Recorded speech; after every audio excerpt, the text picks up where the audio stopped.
Scott Danner didn't even look at my face.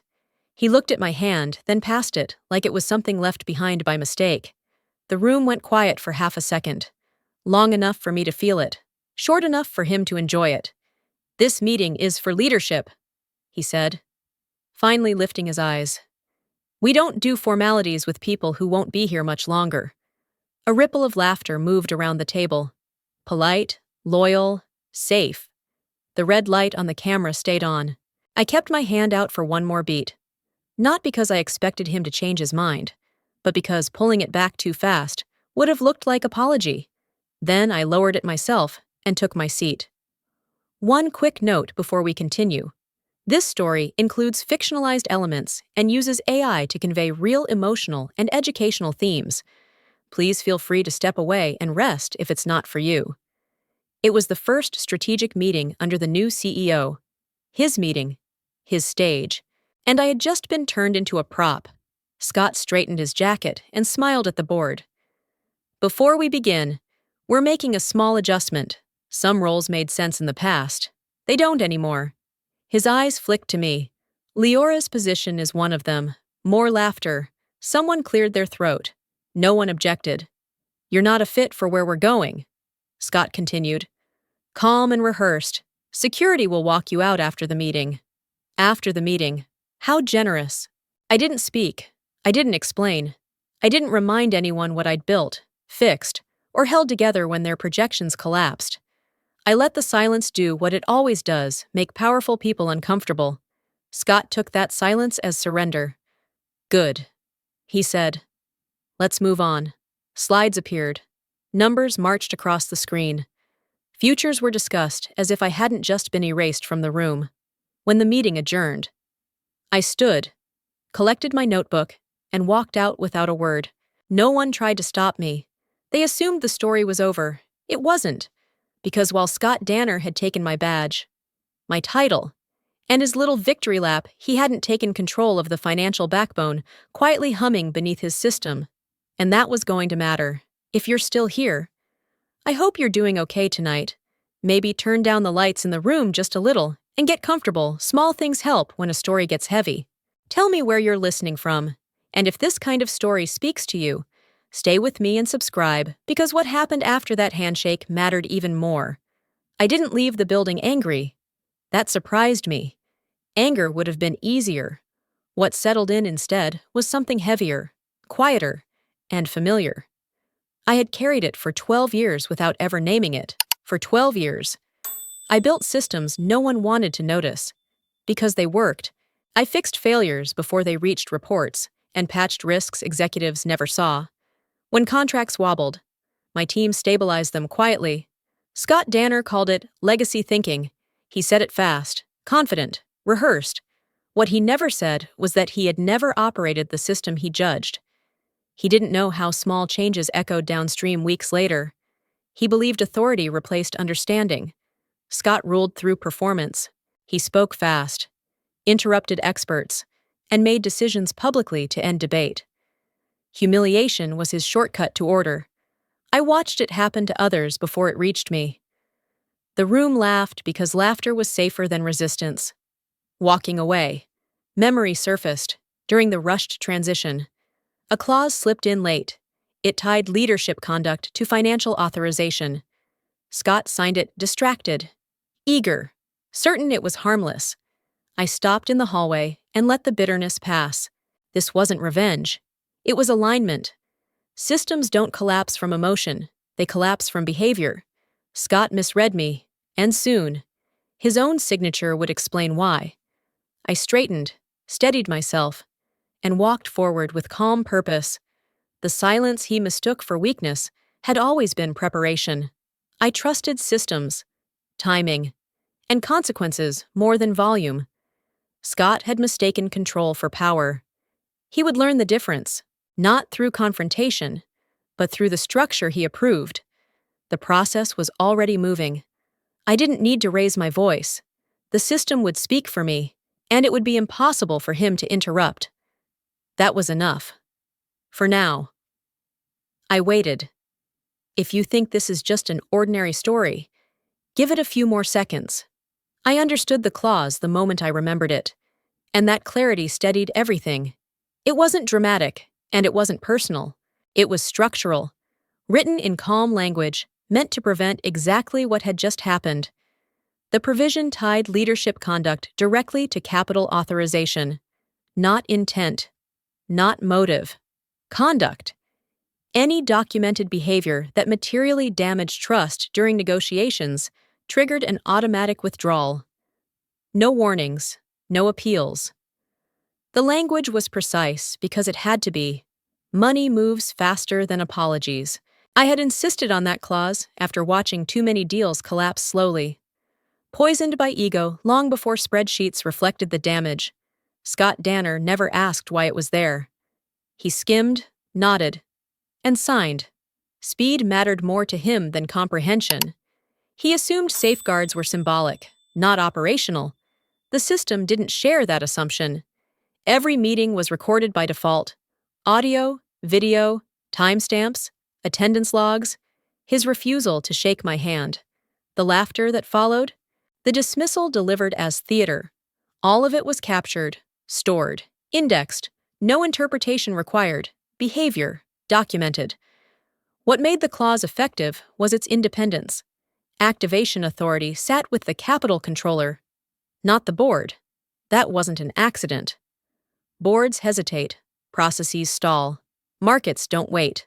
Once the threshold was met, the system executed without emotion or debate. I reviewed the language again that night, not out of doubt, but habit. It was clean, enforceable, signed. Scott's signature sat at the bottom, bold and confident, like a man certain the rules existed for someone else. This wasn't retaliation, it was alignment. He had violated the standard he agreed to uphold. In a room full of witnesses, on camera, the system responded exactly as designed. Cold, immediate, final. Control isn't about dominance, it's about preparation. While Scott performed authority, I had built mechanisms that didn't require permission. By the time he realized what the clause actually did, it would already be too late. I closed the document and set my phone down. Nothing more needed to be done. The trigger existed. The record was complete. The rest would happen without me. I trusted the architecture, the contracts, and the quiet certainty that consequences, once released, moved forward on their own, indifferent to protests, explanations, or sudden requests for meetings at the end of it. I waited until the building went quiet. Not empty, just quieter. The way systems sound different after midnight. That was always my preference. Decisions made late carried less noise and fewer witnesses. At my kitchen table, laptop open, I followed the authorization path exactly as written. No shortcuts, no improvisation. Each step logged, time-stamped, verified. I initiated the withdrawal in layers, the way we designed it, so alarms wouldn't scream all at once. Capital moved in segments, polite enough to pass unnoticed, disciplined enough to be irreversible. The first confirmation arrived within minutes. A secure message, brief and unemotional authorization accepted. I replied with a single word, proceed. There was no rush in me, only precision. People imagine these moments come with shaking hands. They don't. They come with checklists. Scott Danner was probably asleep by then, satisfied. He had performed authority all day and removed the problem in front of an audience. Men like Scott sleep well after public victories. He believed the system now answered to him. He believed silence meant compliance. I had seen that assumption fail before. By 1:30, the second layer cleared. Liquidity shifted quietly, like weight redistributing under a bridge. I watched the dashboards update without emotion. This wasn't destruction. It was execution. Every safeguard behaved exactly as modeled. I paused once, not from doubt, but from habit.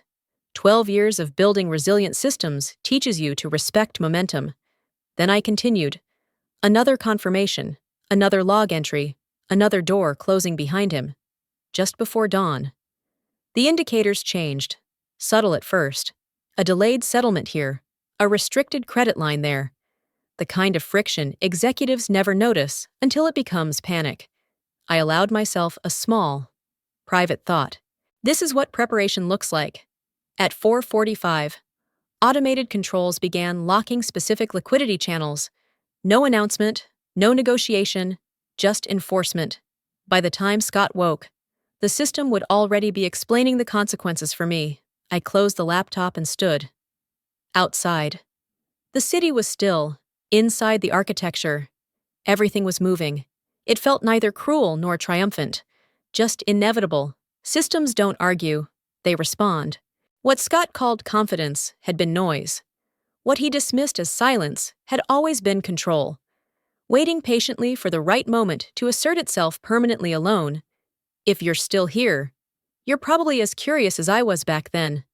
Morning arrived without drama, which was the first warning sign. No alerts, no frantic messages, just quiet. Systems don't go silent when things are fine. They go silent when something fundamental has shifted. Scott Danner noticed it before I did. He always noticed when control slipped. By 8:30, the first call hit his desk. The bank wouldn't confirm settlement. That's impossible. He snapped, "Run it again." The answer didn't change. A second partner delayed a routine transfer. Then a third. Scott stormed into operations like noise could fix math. "This is a processing failure," he said, loud enough to gather witnesses. "I want diagnostics now." Screens refreshed. Status lights stayed yellow, nothing red. Nothing dramatic enough to blame. By mid-morning, his voice carried down the corridor. "We're bleeding time over a back-end glitch." He told anyone listening, "Get legal on the phone." I imagined his pacing, the clipped gestures, the certainty that volume could force reality to cooperate. He called the lawyers first. "Reverse it," he demanded. "Whatever authorization hit last night, roll it back." The reply came slower than he liked. "There's no rollback provision." Silence followed. Then sharper. "Then escalate it." Another pause. "There's no higher authority on this path." Scott refused to hear that. He never heard limits well. He convened an emergency call. Executives lined up like shields. "This is an operational error," he repeated. "We'll fix it internally." Partners waited. Markets didn't. By noon, the tone shifted. Less anger, more edge. "Who still has access?" he asked. The room didn't answer. Someone checked, then checked again. Credentials were intact, but permissions weren't. The doors were there. The locks were not responding. "This is sabotage," Scott said finally. It was easier than understanding. "Find who did this." He looked for a name. He didn't say mine out loud. The truth surfaced quietly. No one inside the company could restore the flow. Not finance, not legal, not Scott. The authority no longer lived there. When that settled in, panic replaced denial. I felt it from a distance, like pressure changing before a storm. Scott had believed power meant access. He was discovering the difference. The system hadn't failed. It had complied. I learned about the accusation before Scott ever said my name out loud. It reached me sideways, through a forwarded email and a clipped phone call that ended too quickly. Scott Danner was telling anyone who would listen that the disruption was deliberate. Sabotage. A rogue actor. My silence, he implied, was proof. By late morning, the board demanded answers, not explanations. Answers. An emergency request for formal clarification landed in legal, finance, compliance, and communications at once. Everyone spoke at the same time, and no one said anything useful. Disorder spreads faster than facts. I had seen that pattern often enough to recognize it immediately. Scott leaned into the chaos. He framed the narrative before anyone else could. "She designed it," he said. "According to someone who was in the room, she knew where to hit." He spoke with certainty, the kind that sounds convincing until someone checks the paperwork. Blame, I've learned, is most effective when it arrives early. Then the video leaked. It didn't arrive with commentary or context, just a clip. My hand extended. Scott's pause. His words. The laughter. The camera's red light glowing patiently while he dismissed me. By noon, it was everywhere. Internal channels, industry forums, then news desks. The board's tone shifted almost instantly. Questions became sharper. Timing mattered now. Intent mattered less than appearance. I understood that calculus well.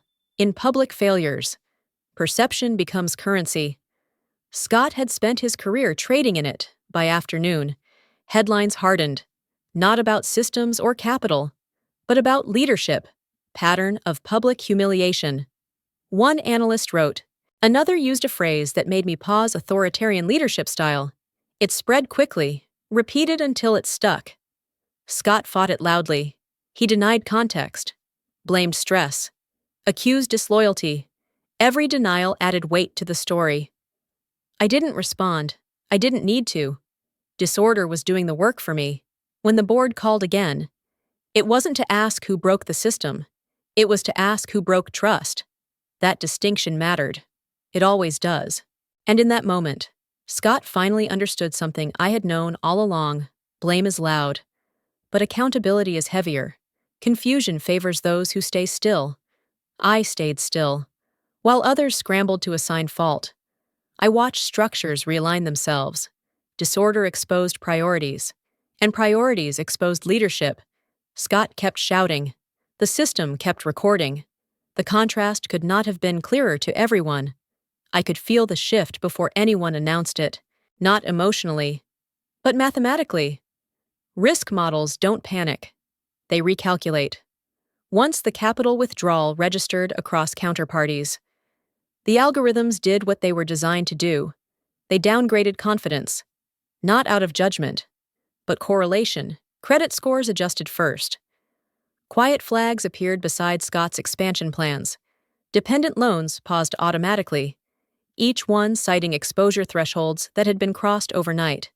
No human approval was required. Liquidity prefers distance when uncertainty appears.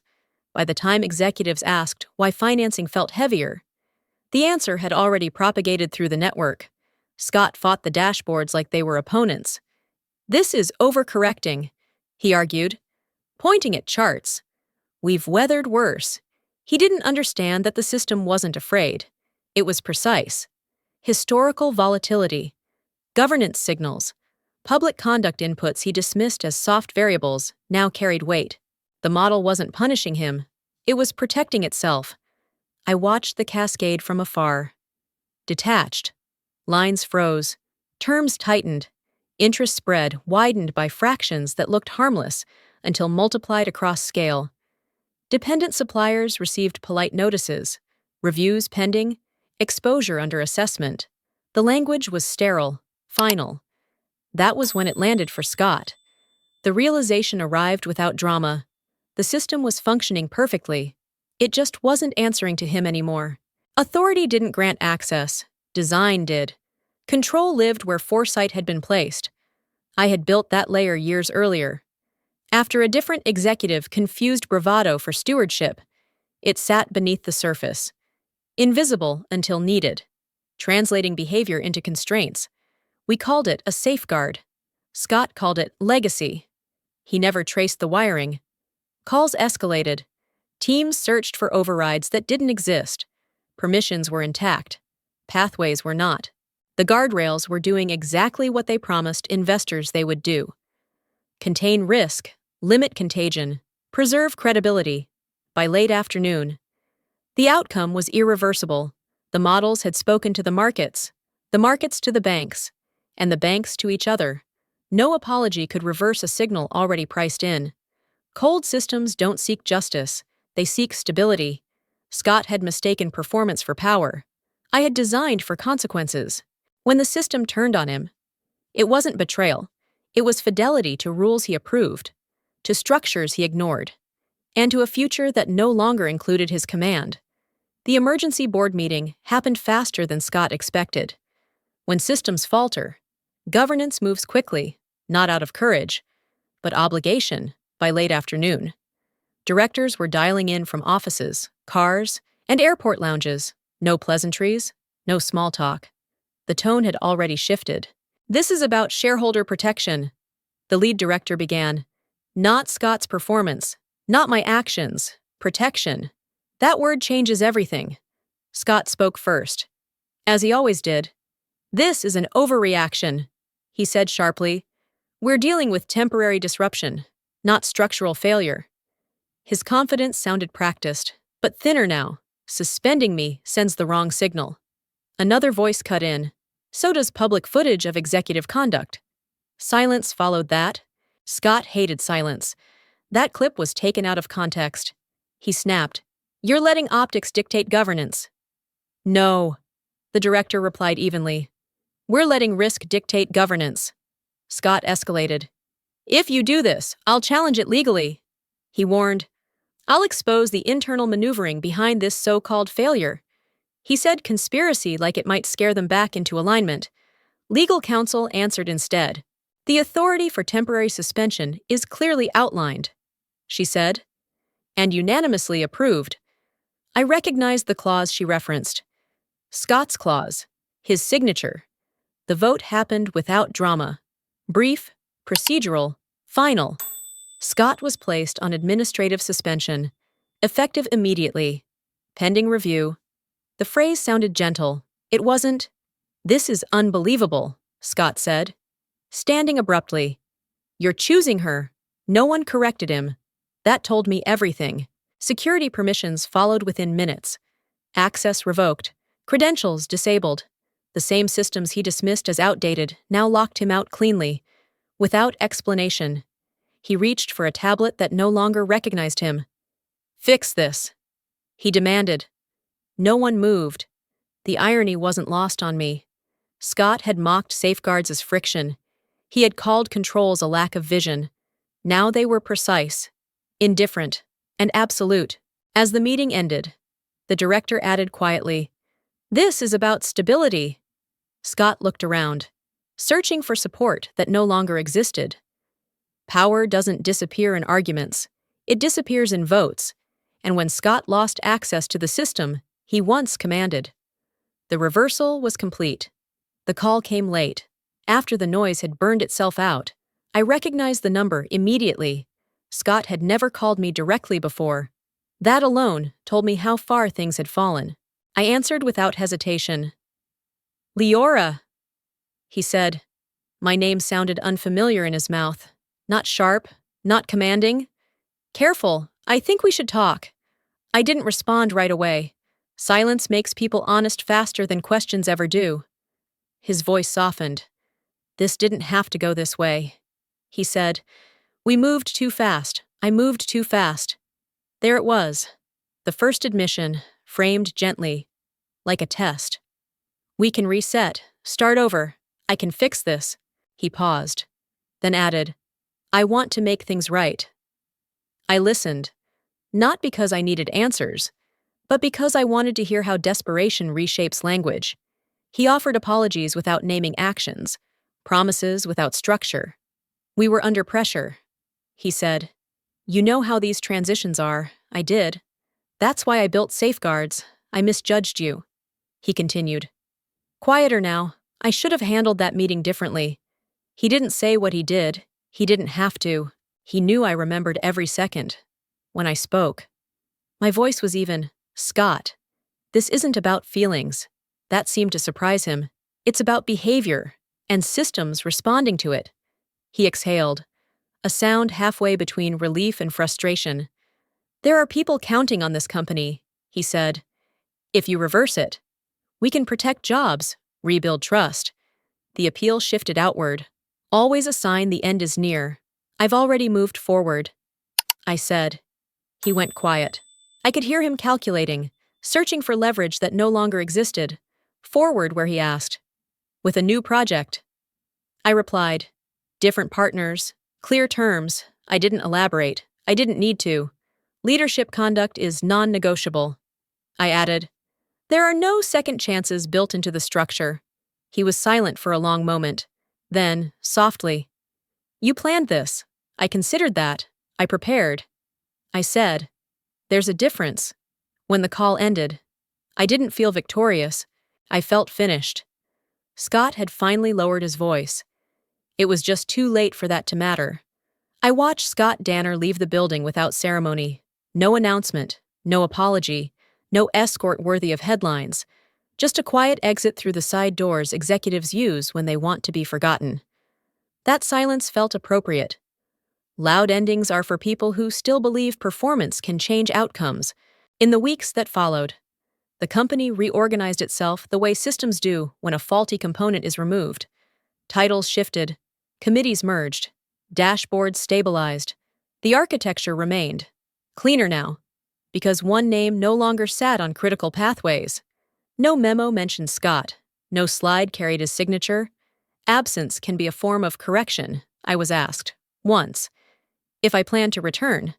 The question arrived politely, framed as reconciliation.